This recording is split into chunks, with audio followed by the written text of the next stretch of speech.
আসসালামু আলাইকুম। আমি লেফটেন্যান্ট KSM ইন্তিসার জামান, বাংলাদেশ নৌবাহিনীর একজন। আজ আমি কোনো দলের না, কোনো সংগঠনের না, আমি আজকে জনগণ। আজকে আমি জুলুমকারীদের বিরুদ্ধে ডাক। আমাদের নেভাল একাডেমিতে ঢুকতে শেখানো হয় আল্লাহর পক্ষে লড়াই করো। ধর্ম, বর্ণ, জাতি নির্বিশেষে সত্যের পথে, নীতির পথে, ন্যায়ের পথে রুখে দাঁড়ানো যেমন একজন মুসলিমের দায়িত্ব, তেমনি প্রত্যেক জনগণের দায়িত্ব। আজ আমি প্রত্যেক জনগণের জন্য সেই ডাক।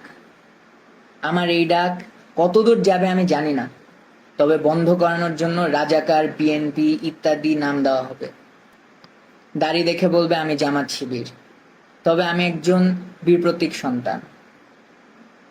আমার বাবা আর্মিতে ছিলেন এবং মাননীয় প্রধানমন্ত্রী আপনার সাথেই SSF এ চাকরি করেছেন। তবে জনগণ এইসব আর খায় না। Enough is enough. আমাদের দেশ আজ ভালো নেই।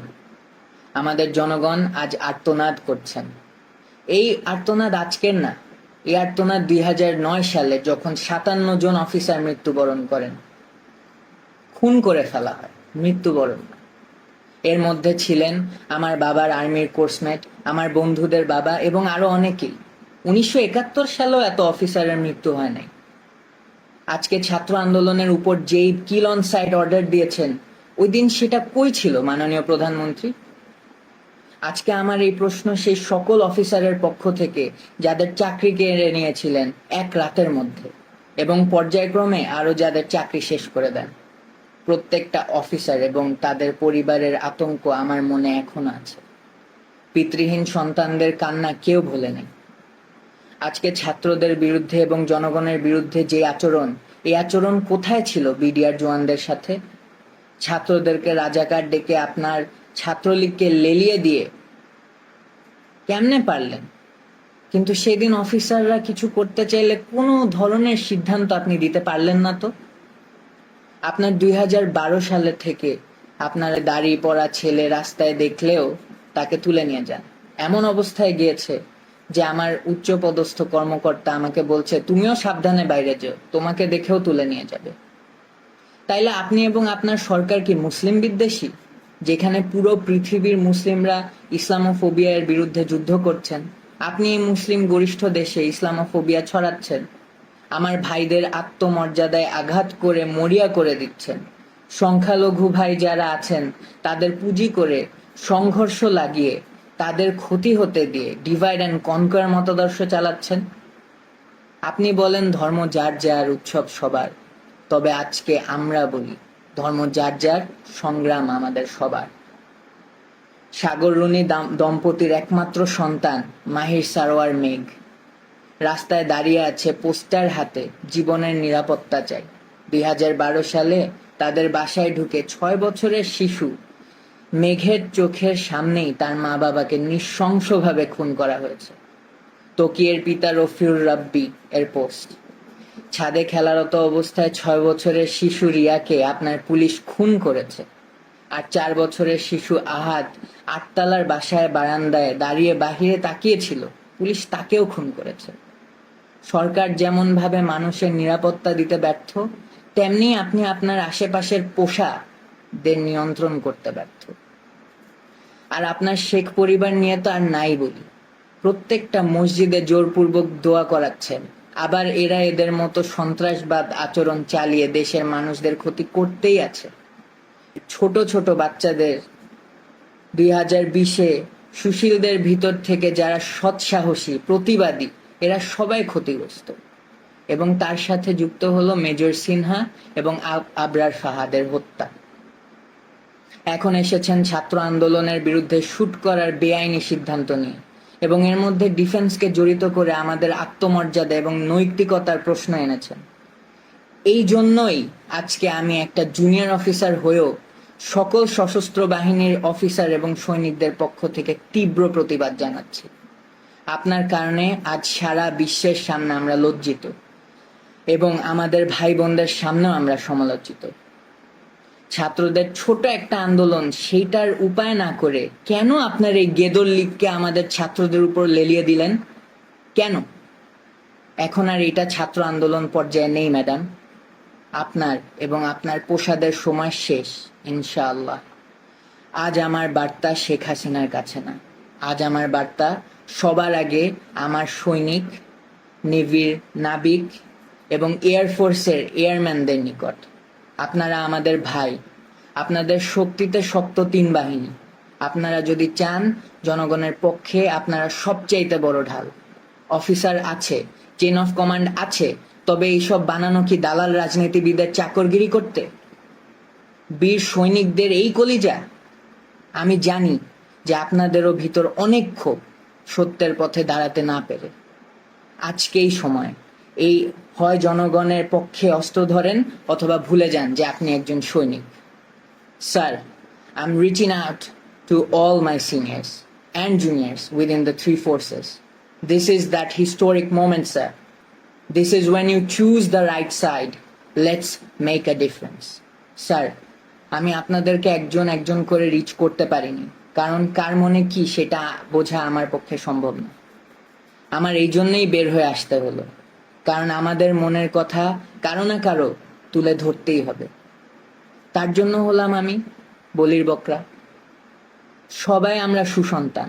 আমি জানি আপনারা জনগণের পক্ষ যেতে দ্বিধাগ্রস্ত হবেন না। Either take power to assist or assist the citizens of the nation to make things right.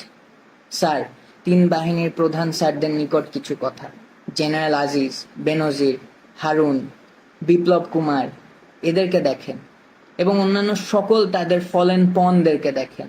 তাদের ব্যবহার শেষ, তাদেরকে টিস্যুর মতো ফেলে দেওয়া হয়েছে, যদিও তারা এককালে দুর্নীতি রাজার মতো করেছে।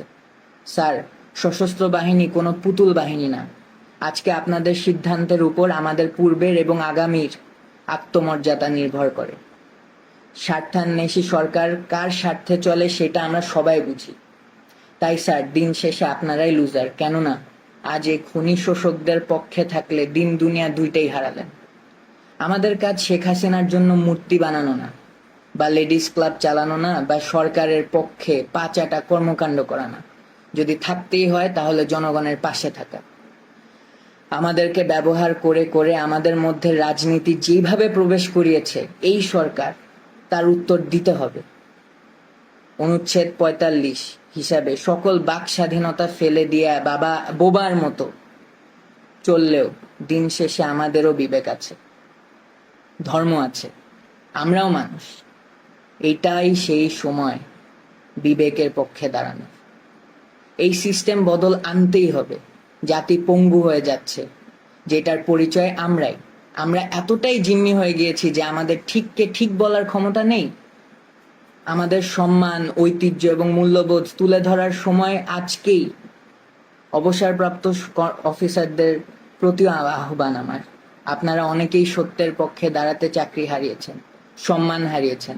আজকে গত 15 বছরের জবাব দেওয়ার সময় চলে এসেছে।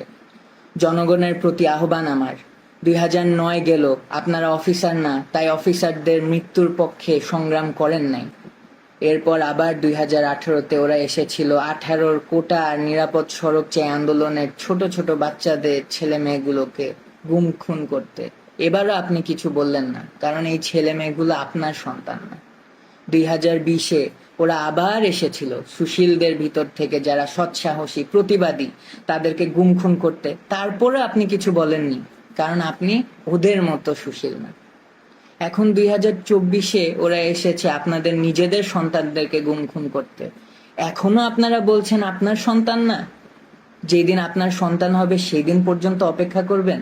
তাইলে আপনার ইচ্ছা 6 বছরের রিয়ার মতো আপনার বাচ্চা ছাদে ঘুরতে গিয়ে গুলিবদ্ধ হোক, এবং আবু সাইদ, মুগ্ধ, রাইহান, তানভীর, হৃদয় ও ওমর আরো অনেকের সন্তানের মতো আপনার ছেলে রাস্তাঘাটে মার খেয়ে গুলিবদ্ধ হয়ে পড়ে থাকুক, পুলিশের আর্মার্ড গাড়ির উপর মরে পড়ে থাকুক, যার লাশকে ঘরের ময়লার মতো ফেলে দিবে রাস্তার উপর?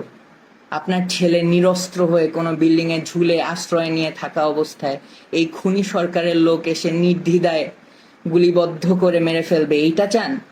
শিশু আহাদ এর মতো গুলিবদ্ধ হয়ে আপনার কোলের মধ্যে শেষ নিঃশ্বাস ত্যাগ করার সময় বলবে, বাবা তোমার বুকেই থাকবো আমি, তখন আপনার টনক নড়বে?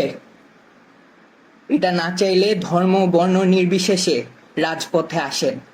জনগণের সাথে মিলে সশস্ত্র বাহিনী এই দাবি পূরণের জন্য জনগণের সুরক্ষা নিশ্চিত করবে এবং জনগণের স্বার্থে অস্ত্র ধরবে, এইটাই আমার প্রত্যাশা। আপনারা মনে রাখবেন, বহিরাগত শক্তি এখন দেশে বিদ্যমান।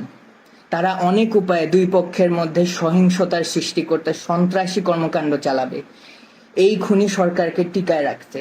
তাই ছন্নছাড়া হবেন না, সবাই রাজপথে নামেন।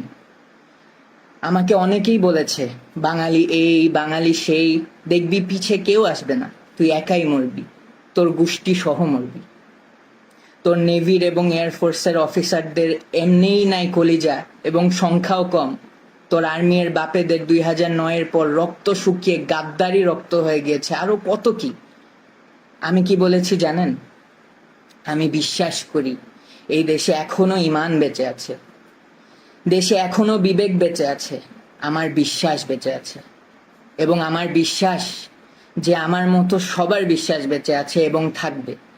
রিজিকের মালিক আল্লাহ। মনে রাখবেন, আল্লাহর পক্ষ থেকে সাহায্য এবং আসন্ন বিজয়। আমি জনগণের পক্ষে, আমি যাচ্ছি তাদের সাথে যোগ দিতে। হারানোর অনেক কিছু, তবে আজকে মুসলিম হিসেবে পাওয়ারও অনেক কিছু। আমার সশস্ত্র বাহিনীর ভাইদের কাছে আমার শেষ রিকোয়েস্ট, আজকে আল্লাহর জন্য হলেও আসেন দেশকে বাঁচাতে এই খুনিদের হাত থেকে। এটা হলো 50 বছর পূর্তির এক তকমা স্বাধীনতার। এই তকমা আমি খুলে ফেললাম। এরপরে যতগুলো তকমা লাগবে প্রত্যেকটা বুলেটের এক একটা রক্তের দাগ হিসাবে তকমা। ফি আমানিল্লাহ।